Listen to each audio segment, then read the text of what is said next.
I wasn't supposed to be there that night. I had a flight to catch, a billion-dollar contract hanging in the balance, and a board of directors waiting across the ocean. But instead, I stood at the edge of a crowded wedding reception, hidden in plain sight, watching my wife slow dance with her ex-husband. And then she kissed him, not on the cheek. Not a polite, accidental, half-hearted moment. It was long, deliberate, soft, a kind of kiss that said everything I didn't want to know. I watched the moment my marriage ended while holding a double bourbon, in a suit I hadn't planned to wear again for months. Let me take you back. I'm 39. My name's Alex. I've been married to Lauren for 19 years. We met when she was 25 and divorced, and I was a clueless, love-struck intern at a mid-sized accounting firm. She'd been through hell already. Her first husband, a medical resident, cheated on her with a nurse while she was trying to hold down 2 jobs. She caught him, left him, and never looked back. That resilience drew me in. I admired her. She was older, tougher, smarter. I was young and obsessed with the idea of being her hero, the man who'd do everything right. And for a long time, I thought I was. We built a life. Twin girls. A suburban home outside Nashville. Vacations we could finally afford. And most of all, trust. I believe that's what made us special. We talked about fidelity a lot. Not because we had to, but because of what she'd been through. I promised her she'd never experience that again. And I meant it. Which is why the last thing I expected was to become the fool in the story she once told. 3 weeks before the wedding, I was promoted to CFO of the firm I'd been grinding at for 17 years. It was the moment I'd been working toward since the day I picked up my first calculator. Lauren was happy for me, at least she said she was. The wedding was scheduled for that same weekend. Carol, Lauren's best friend since college, had finally found happiness after years of brutal hardship. Her ex had cheated on her while she was fighting cancer. He bailed when she couldn't recover quickly enough. Carol hit rock bottom, and Lauren was by her side through all of it. So yeah, Lauren being Carol's maid of honor was a big deal. But when the board rescheduled our merger negotiations and pulled the meeting forward 48 hours, I had a choice: attend the wedding, or potentially blow a contract that could set our company, and my career, up for the next decade. I chose work. I told Lauren I'd make it up to her. She didn't scream. She didn't cry. She just went quiet. Cold. I'll be there alone, she said. Everyone will be asking where you are. I'll look like a fool. I'm sorry, I said. I really am.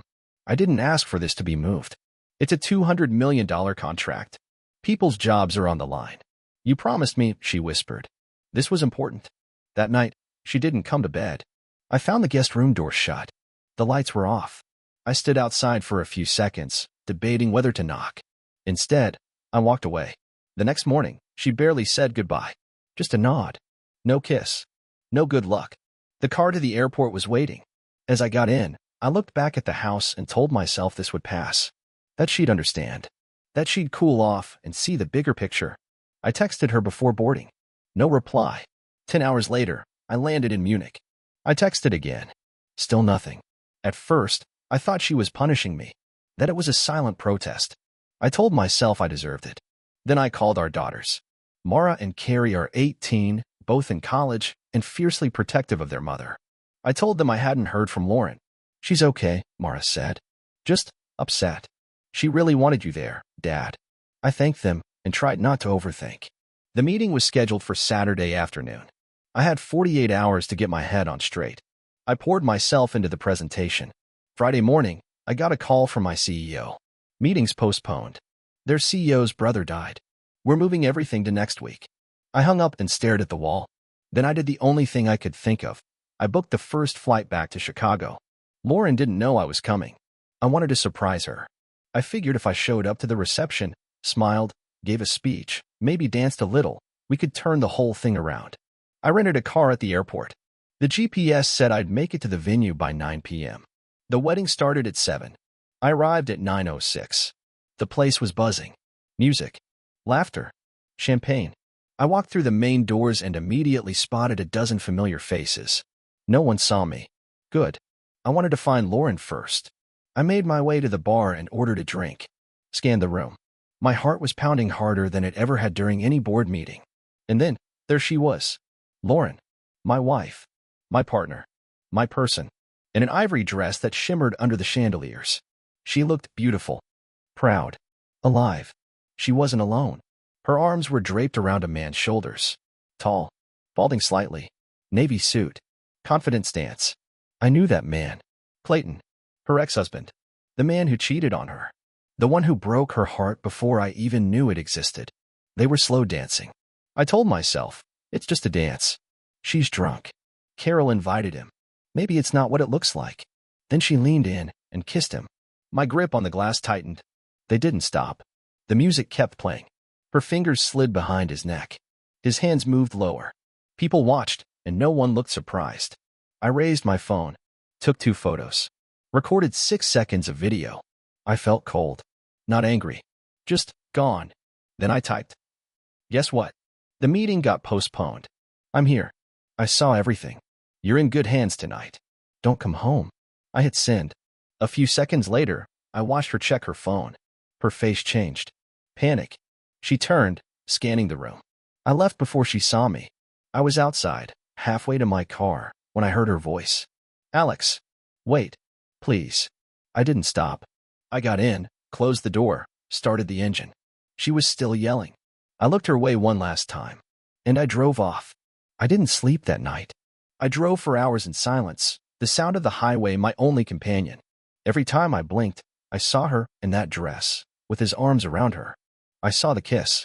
I saw the betrayal. And I saw myself standing there like a fool, watching the final act of a marriage I thought was unbreakable. I pulled into a motel off I-65 sometime around 2:30 in the morning. It was the kind of place where the vending machines were half empty and the AC rattled louder than the TV. I didn't care. I just needed somewhere to be that wasn't near her. My phone hadn't stopped buzzing. Texts, missed calls, voicemails, all from Lauren. Please call me. You don't understand what you saw. It wasn't like that. Alex, please, talk to me. There was no apology. No ownership. Just panic. At 3 a.m., I turned the phone off. I lay in the dark staring at the cracked ceiling, replaying everything. And then I thought about Mara and Carrie. What would they think? Would they side with her? Would they believe me if I told them what I saw? Would they even care? By morning, I was more numb than angry. I checked out without breakfast and hit the road again. I wasn't ready to go home yet. Instead, I found myself driving toward our daughter's campus. I didn't plan it. My body just took me there. They lived in a dorm-style apartment about 90 minutes away. I texted them that I was in the area and wanted to grab lunch. No details. No hints. Just Dad being Dad. They agreed. When we met at a small cafe near the university, they both hugged me hard, tighter than usual. Everything okay, Dad? Carrie asked, her eyes already narrowing. I need to tell you something, I said. And I need you to hear it from me before you hear it from anyone else. I told them everything. The meeting. The early flight. The wedding. The dance. The kiss. The video. The text. Everything. I kept my voice even, but inside I was breaking. Their faces went pale. She kissed him. Mara said, barely above a whisper. With everyone watching, I nodded. Carrie looked furious. That's disgusting. After what he did to her. She said it wasn't what it looked like, I said. But I know what I saw. There was a long pause. Then Mara spoke. We love Mom. But that's not okay. I'm not asking you to take sides, I said. I just need you to know the truth. And I need you to be careful about what happens next. She's going to try and fix this. She'll probably say it was a mistake, or that it meant nothing. But I can unsee it. And I don't think I can forgive it. They both nodded. Carrie looked down at the table. I saw her phone light up last night, she said. She was texting us weird things. Like, I messed up, and I need you girls to know I love you. I thought she was just emotional about the wedding. I sighed. She was emotional, all right. But not about the wedding. I left them with a promise. I wasn't going to make them choose. I just needed space to think. They deserved honesty, and I hoped I gave it to them without turning them against their mother. After lunch, I drove back to Nashville. Home. But when I pulled into the driveway, I couldn't bring myself to go inside. I sat in the car for a long time. The house looked exactly the same.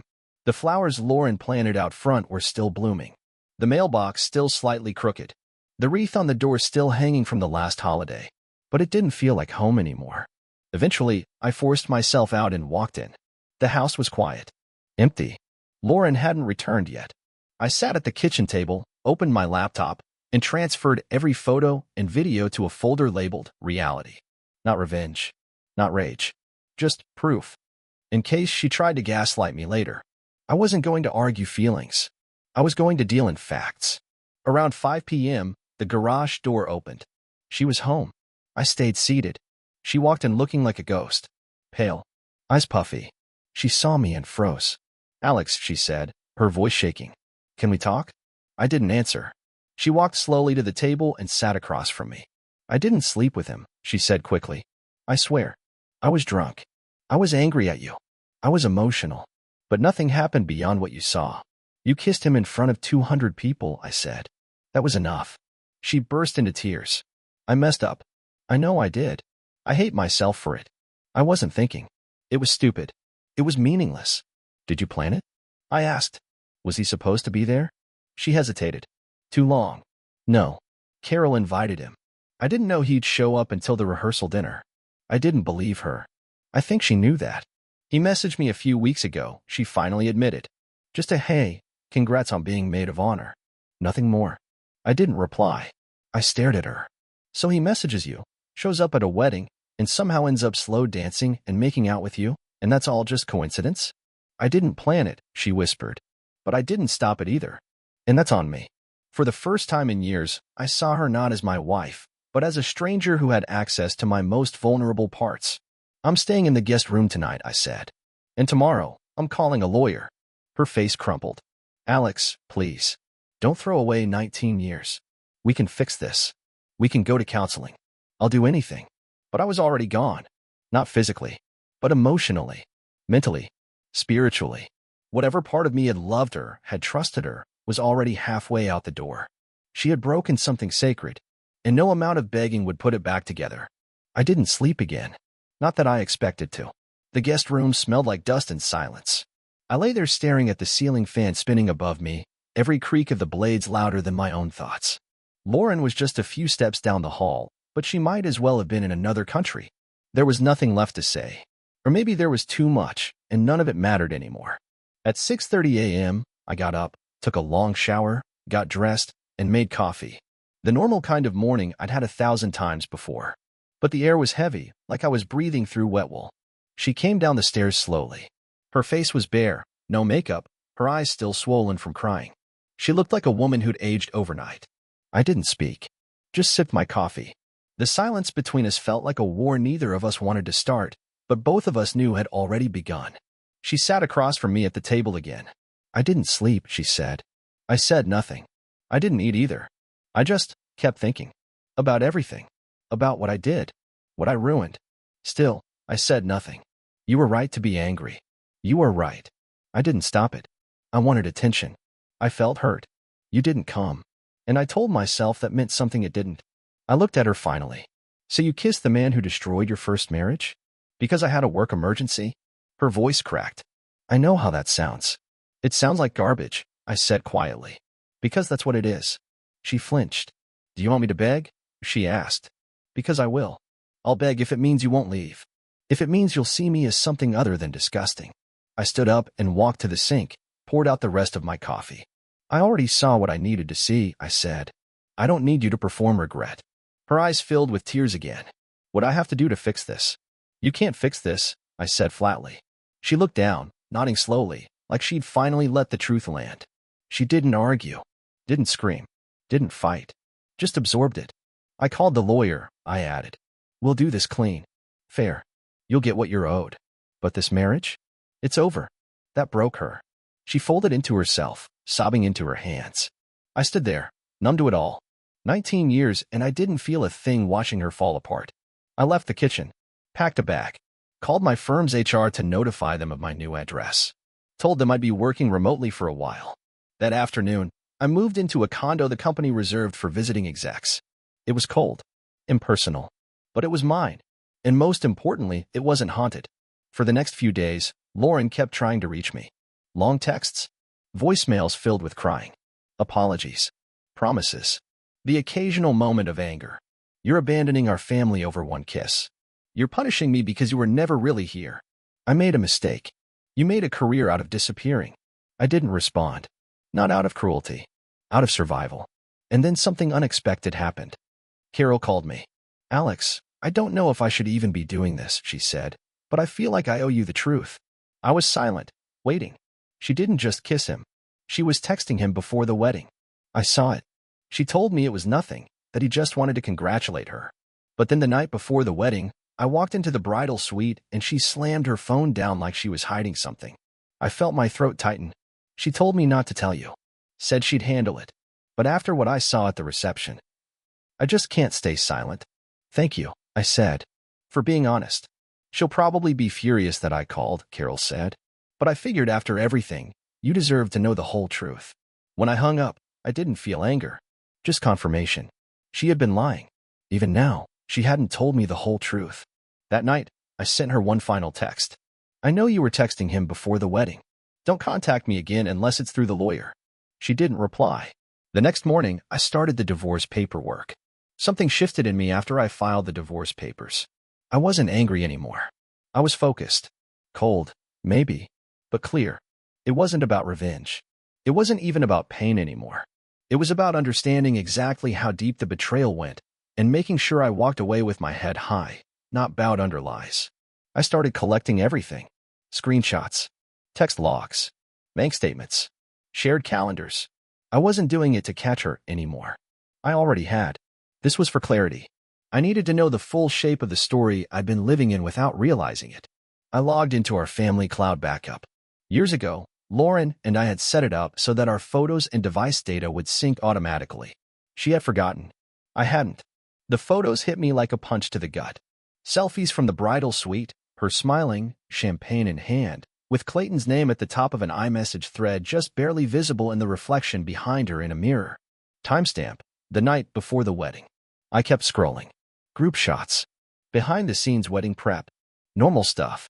Until I reached one image I hadn't expected. A photo of the two of them outside the venue the night before. They weren't touching, not quite. But her body was leaning toward his in a way that felt too familiar. The texts were worse. Some had been deleted from her phone. But the synced records were more complete. He had messaged her first, yes. But she had replied. Not just once. Multiple times. Conversations that were harmless, only on the surface. Can't believe you're still just as beautiful. Don't start, Clay. Just saying the truth. You deserve someone who shows up. You don't get to say that. Still hurts, huh? You broke me. Don't forget that. And yet you're still answering. I'm just being polite. Polite doesn't look like this, with a photo attached. A candid of her laughing during rehearsal. Probably taken secretly. I scrolled until my stomach twisted. One dance. That's all I want. We owe each other that. We don't owe each other anything. Then let me feel what I threw away. Just for a song. She hadn't responded to that one. But she hadn't blocked him either. I took screenshots of everything. Saved them in multiple locations. Again, not for court. Not for friends. For myself. To remind me that I hadn't made this up. I scheduled a meeting with my attorney for Thursday. He reviewed the messages quietly, expression unreadable. You don't need this level of evidence for divorce, he said. But it tells me exactly how to protect your interests. I nodded. That's what I want. No smear campaign. Just clean lines. You think she'll contest it? I don't know. But I think she'll play the sympathy card. One mistake. 19 years. You know the script. He did. He'd heard it 100 times. Later that day, I got a message from an old friend, Mark. We'd been close in our early careers but had drifted apart. He worked at a marketing firm now. I hadn't told him anything. But he messaged me. Hey, are you okay? I saw something weird last month. Didn't know if I should say anything. I called him immediately. He sounded nervous. Man, I don't want to stir the pot. But I was at this fundraising gala. Small event. Maybe 50 people. Lauren was there. Alone. I came over to say hi. And guess who she was talking to in the corner? Very quietly. Very close. I didn't answer. Clayton. My throat tightened. When was this? Mid-July. Maybe 3 weeks before the wedding. I thought it was weird, but figured maybe they were just being civil. I didn't see anything happen. Just, the vibe was off. She looked different around him. Relaxed in a way that wasn't right. I thanked him. Another puzzle piece. The worst part wasn't that she'd kissed him. It was that it clearly didn't start that night. That was just when it boiled over. There had been a build-up. A slow drift back towards something she swore she hated. And she didn't stop it. She could have told me. Could have admitted to still having feelings. Could have walked away with honesty. But she didn't. Instead, she danced. The day after I met with my lawyer, Lauren showed up outside the condo. I don't know how she found out where I was staying. Maybe one of the kids let it slip, or maybe she just guessed. Either way, I looked out the window, and there she was, sitting in her car, waiting. I stood behind the curtains for 20 minutes, just watching her. She didn't knock. She didn't call. She just waited. Eventually, I stepped outside. I didn't say anything, just walked over to her window. She rolled it down slowly, her face already red-eyed, like she'd been crying for hours before she even got there. "Please," she said. "I'm not asking to stay. I want 5 minutes." I nodded once and walked back inside, leaving the door open.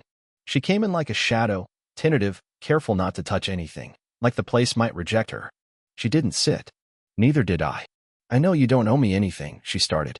"And I know I screwed everything up. But I need to say something out loud, because carrying it inside is killing me. I waited. I wasn't planning to betray you. I wasn't waiting for him. I didn't go to that wedding thinking it would happen. But you let it," I said. She nodded quickly. "I did. I let it. I made a terrible choice. And I can undo it. But I need you to understand. I was lonely. And angry. And I felt abandoned." "I didn't abandon you," I said. "I was promoted. I had a job to do." "I know. I know that," she said quickly. "But the timing, it felt like a metaphor. Like I wasn't important anymore. And so you let the man who once shattered you back in?" She didn't have a defense for that. "There's no excuse," she said. I didn't feel seen anymore. "By me?" She nodded. I shook my head. "I saw you every damn day. You just stopped being honest." Her voice broke. "Do you love me at all anymore?" I didn't answer. Because I didn't know. Not fully. All I knew was that I didn't love this version of her. The one who kissed her past and lied to my face. Maybe I still loved the woman I thought she was. But that woman was gone. She looked around the condo, taking in the sterile walls and clean countertops. "This place looks like a hotel room," she said softly. "It's not a home," I replied. "Not yet." She stared at the floor. "I don't expect you to forgive me," she said. "I don't expect to be your wife again. But please, please don't hate me. I can live with the consequences. I can live with the divorce. I just can't live with you hating me." I looked her dead in the eye. "I don't hate you," I said. "I'm just done needing you." She flinched like I'd slapped her. She left a minute later. Quietly. I watched her go but didn't follow. That night, I sat alone in the dark with one lamp on and realized something terrifying. She wasn't the only one who had changed. I used to be warm, open, trusting. I used to believe in people more than they probably deserved. But now I was closed, guarded. I didn't like the version of me this had created, but I didn't know how to go back. The next week was filled with logistics, emails from lawyers, asset breakdowns, property valuations. I had to go back to the house to photograph items for inventory. Lauren wasn't there. I let myself in with my key, walked through rooms that now felt like museum exhibits. Familiar but hollow. Our bedroom was still made. Our pictures were still framed. Nothing had changed physically, but the emotional structure had collapsed. In the closet, I found a shoebox on the top shelf with old letters, cards I'd written her, photos from vacations, anniversary notes. She'd kept them, all of them. I don't know why, but that hurt more than everything else. It reminded me that once we had been real. We had been in love. We had been a team. And she threw it away, not just for one night, but for weeks of texting, for secrecy, for attention, for validation from the one man who had proven he couldn't be trusted. On my way out, I passed the kitchen. A note was stuck to the fridge. "If you ever want to talk, I'll always answer." I left it there. I didn't plan to reach out to him. For weeks, I told myself it wasn't worth it, that there was nothing he could say I hadn't already guessed. But the more I replayed what happened, the more I realized I wasn't looking for his apology. I wanted to see the look in his eyes when I said her name. So I called him. I got his number from a shared contact, Carol's husband, Brandon, the same guy who gave a toast at the wedding about second chances and soulmates. Ironic. When I asked for Clayton's number, Brandon didn't hesitate. He didn't ask why. He just texted it to me and followed it with one word. Careful. I sent Clayton a message that read, "Let's talk." One conversation. Then we never speak again. He replied 5 minutes later. "Name the time. I'll be there." We met at a quiet diner halfway between our cities. Saturday morning. The place was mostly empty, save for a couple of retirees sipping black coffee and reading newspapers like it was still 1993. He arrived before me. Typical. The same overachieving, self-satisfied energy I'd heard about but never seen up close. He stood when I walked in. tried to shake my hand. I didn't take it. We sat. He ordered coffee. I didn't order anything. There was a long pause. I let him speak first. She told me you might reach out, he said. She did. He nodded. After the wedding. She was pretty torn up. I raised an eyebrow. Torn up? That why she kept texting you behind my back? He looked uncomfortable. Good. I didn't initiate it, he said. I pulled out my phone. Scrolled. Showed him the screenshot. Just saying the truth. You deserve someone who shows up. He glanced at it. Okay, that one was me. That one, I said slowly. He leaned back, rubbing his jaw. Look, I'm not proud of what happened, but I didn't seek her out. We bumped into each other at that fundraiser in July. She looked distant, sad. We talked. That's it. Until the wedding, I said. He nodded. Yeah, that night. I think we both lost track of who we used to be. It felt like unfinished business. You know what it looked like to me? I asked. It looked like you were proud of it. Smiling, touching her like you owned her. He didn't answer. I wasn't proud, he said finally. I was just weak. I looked him in the eye. Did you sleep with her? No, he said immediately. It didn't go that far. I swear to you. It was just the dance and the kiss. And then she panicked. Because I was there. He nodded. Yeah, that changed everything. You were the reason she couldn't trust men. And she still ran back to you, I said. I know, he said quietly. And I hate myself for it. Good. We sat in silence for a long minute. Then I asked the question that had been burning inside me since that night. Did she talk about me? Clayton exhaled. She said she loved you. That you were the best thing that ever happened to her. That she ruined everything and didn't deserve another chance. I stared at him. That almost sounds noble, I said. Coming from you. I'm not here to make myself look good, he replied. I just figured if you wanted to yell or hit me, I'd take it. I'm not going to hit you, I said. You're not worth that much energy. He flinched. I stood. This conversation is over, I said. Don't contact her again. He didn't argue. He just nodded. I walked out without looking back. Driving home, I didn't feel relief or victory, just a heavy kind of sadness, a confirmation that I'd needed, but didn't want. I pulled over at a rest stop halfway home and stared at the road. I thought about the life Lauren and I had built, the kids, the memories, and how quickly it all unraveled the moment the past was allowed back in. And I thought, maybe that's the real betrayal, not the kiss, not even the texts, but the way she made space in our life for someone I thought was long gone. A week passed. No texts, no calls, no surprises outside my condo, just silence. The kind of silence you feel more than here. Then, one evening, just before dusk, I opened the door to find an envelope taped to it. No postage, no name, just my name written in her handwriting. Inside, 6 pages. Folded. Handwritten. I didn't read them right away. I laid them on the kitchen counter. Walked past them. Made coffee. Took a shower. Sat on the couch. Stared at them like they were ticking. Then, finally, I read. Page 1, an apology. Page 2, a confession. She wrote that the texting started earlier than I thought, not in July, but in May. He reached out on her birthday. She replied. Out of curiosity, she said. Out of boredom. He said he saw my photo on a friend's Facebook page and thought I looked happy, she wrote. I told him I was. I wanted to believe it. I wanted to make it true. She described their messages as harmless at first. Updates about mutual friends, family, work, old memories. Then he started reminiscing, she wrote, saying how he still thought about us, about who we used to be. At first, I ignored it, but then I didn't, because a small, selfish part of me wanted to be missed. Page 3 hit harder. She wrote about our marriage, not as a defense, more like an autopsy. She said she'd been feeling distant for almost a year, that something had shifted in how we communicated, that she didn't feel admired anymore, that we'd become functional, efficient, but not connected. I disagreed, but I kept reading. I didn't cheat because I stopped loving you, she wrote. I cheated because I stopped loving myself when I was with you. That one line felt like a good punch. She said she had no plans to see Clayton again after the gala, that she regretted replying at all. But when she saw him at the wedding rehearsal, something flipped. It was like a movie I never asked to be cast in, like I was watching myself play a role I didn't write. She admitted she felt alive with him, not because of him, but because it made her feel like someone still saw her as more than a routine. I wanted to matter to someone. And in that moment, I didn't care if it was someone who had once destroyed me. She ended the letter with something I didn't expect. I still love you, but I'm not asking to be forgiven. I just didn't want to leave you thinking you were the only one broken by this. I reread it 3 times, then set it down and stared out the window. I didn't cry. I didn't get angry. I just sat with it. For the first time, I believed her.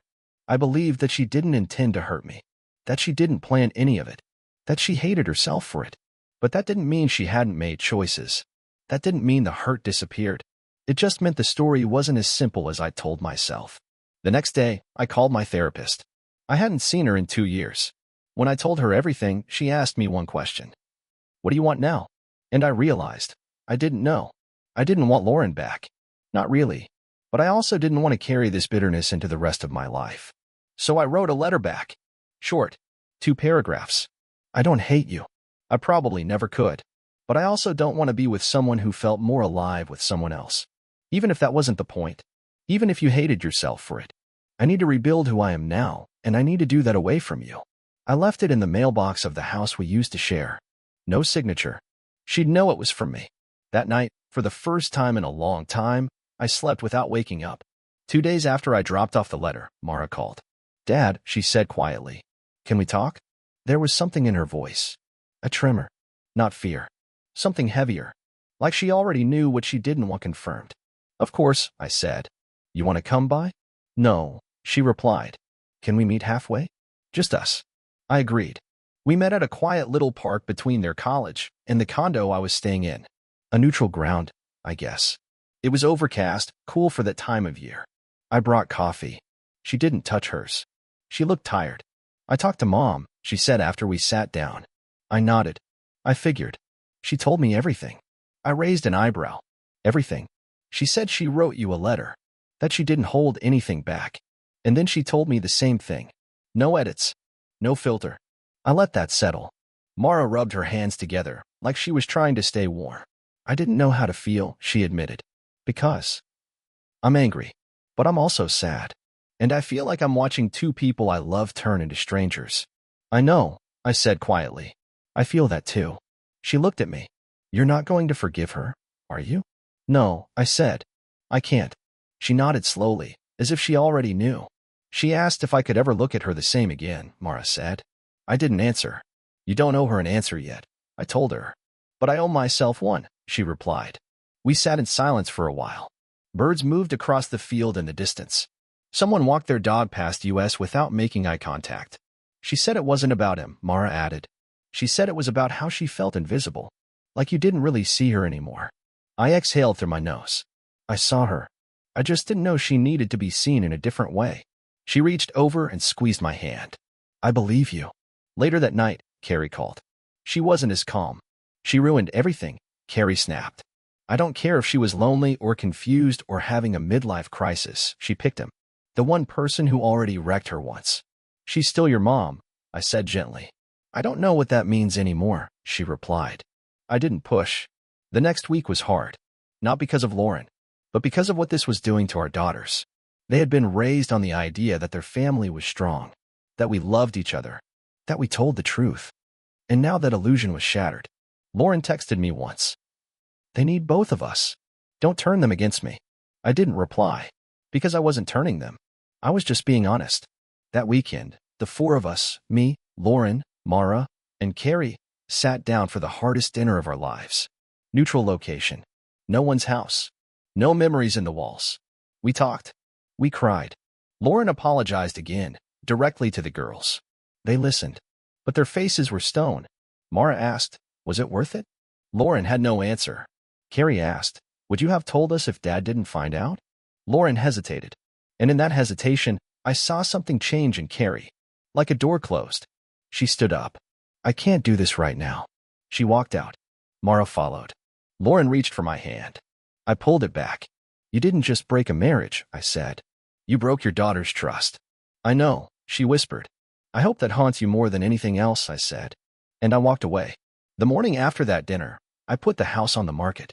No long debates. No second thoughts. I contacted our realtor, had her listed as quietly as possible, and scheduled a professional walkthrough the same week. The place felt like a tomb, and I wasn't interested in keeping a mausoleum. Lauren didn't protest. Not this time. I think she realized it wasn't her decision to make anymore. I handled everything through the lawyer. Every message. every financial decision, every conversation about the division of property. I refused to be dragged back into emotional arguments. It wasn't about emotion now. It was about resolution. The buyers came fast. The market was hot, and our neighborhood was desirable. Within 2 weeks, we had a full-price offer. No contingencies. We signed the paperwork separately. I was staying in the company condo when the deal closed. I got the notification by email while sitting on the balcony. I stared at the subject line, "Property transfer completed," for a long time before opening it. It felt final. And somehow, that didn't hurt. It felt necessary. 2 days later, Lauren texted me. "Can we meet? Just one last time. Not to fix anything. Just to talk." I ignored it. She texted again that night. "I just need closure. Please." I didn't respond. Not out of spite. Out of principle. We had closure. She just didn't want to accept it. I spent the rest of that week boxing up the remnants of my old life. Old books. Trophies from college. Family photos that didn't sting anymore. They felt like relics from another dimension. A world I no longer lived in. My daughters came by one afternoon. Just Mara and Carrie. No Lauren. They helped me sort through what to keep, what to toss. We laughed a little. Mara found an old birthday card I wrote when they turned 10. She read it aloud. It made us cry. But it also reminded me of who I still was and who I had always been for them. "You're not bitter," Mara said later. "I thought you'd be more cold." "I was," I said. "At first. But I got tired of being angry. Anger's like an open wound. Eventually, you have to let it scar." Carrie nodded. "I don't know if I can forgive her." "You don't have to," I told her. "But you also don't have to carry it. Just let her carry it. It's hers." The day I turned in the house keys, I stood in the empty kitchen for a long time. No furniture. No sounds. Just echoes. I left my wedding ring on the counter. No note. No drama. Just a simple return to the place where it had meant something once. The divorce finalized faster than I expected. Our finances were clean. No custody battles. The girls were adults. Lauren got her share. I kept mine. It was surgical. The last email from my lawyer had a single line. "You're officially divorced." I read it twice, closed my laptop, and went for a run. That night, I opened a bottle of bourbon I'd been saving, sat on the couch, looked out the window, and didn't feel sad. Not happy, exactly. But 3.3 years later, I stood at the back of a sun-drenched vineyard in California, watching my daughter Mara walk down the aisle. Her hand was looped through mine. The soft rustle of her dress, the hush of the guests, the sound of her heart pounding under her wrist, all of it swirled into a moment I'll remember until the day I die. And at the edge of the crowd, just behind the last row of chairs, stood Lauren. She looked older. Not in a cruel way, just worn. Like life had etched regret into her features over time. She smiled, but it was the kind of smile that didn't reach the eyes. She watched me walk Mara down the aisle. She didn't cry, but she didn't blink either. Cheryl was seated in the front row with our youngest daughter, Jolene. She waved when I caught her eye, the kind of wave that says, "I see you. I'm proud of you. This is your moment too." After the ceremony, the crowd shifted into reception mode, laughter, clinking glasses, music floating through the vineyard. I stayed back for a few minutes, catching my breath under a shaded archway. That's when I saw her approaching. "Lauren." "Hi, Alex," she said. I nodded. "Hi." "This was beautiful," she said, glancing toward the reception tent. "You did good." "We did," I corrected. "Mara's always been strong." She paused. Then, "I'm happy for you. I mean that. You look whole." "I am," I said. She glanced at Cheryl in the distance. "She seems lovely." "She is." Lauren looked down at her hands. No ring. Just short, clean nails and skin that looked like she hadn't spent enough time outside lately. "Clayton and I, we didn't last," she said. I nodded but didn't comment. "He tried," she added. "But it was never real." I think I knew that even while I was dancing with him. I was just looking for a way to feel something again. "I know," I said quietly. "I still replay it sometimes," she said. "The wedding. Seeing you walk out. The way my stomach dropped when I realized what I'd done. I don't think I've ever really recovered from that moment." I let her words hang in the air. Then I said, "I forgave you. A long time ago." Her eyes welled up. "That means more than you know." "I hope so," I said. "Because I'm not carrying it anymore. You are. And that's the difference." She nodded. "I deserve that." We stood in silence. For once, there was nothing left to say. Just the sound of life continuing around us. "I'm glad you're here for the girls," I said. "Just keep showing up." That's all they really need from you now. I will, she said. Even if they don't always want me to. I'll be there. She turned to go, but paused. Alex. Yeah. I hope you know, you were the love of my life. I just wasn't ready to protect that love the way I should have. I didn't reply. Some truths don't need confirmation. They just need to be heard. As she walked away, I watched the woman I once built a life with fade into the crowd. Not with hate. Not with resentment. Just with distance. The way the past is supposed to go. Cheryl appeared beside me a moment later. You okay? She asked. I smiled. Yeah, I think I am. We walked back toward the reception together. Laughter. Music. Fresh air. New memories. My life didn't end the night I walked out of that wedding 3 years ago. It began. The end.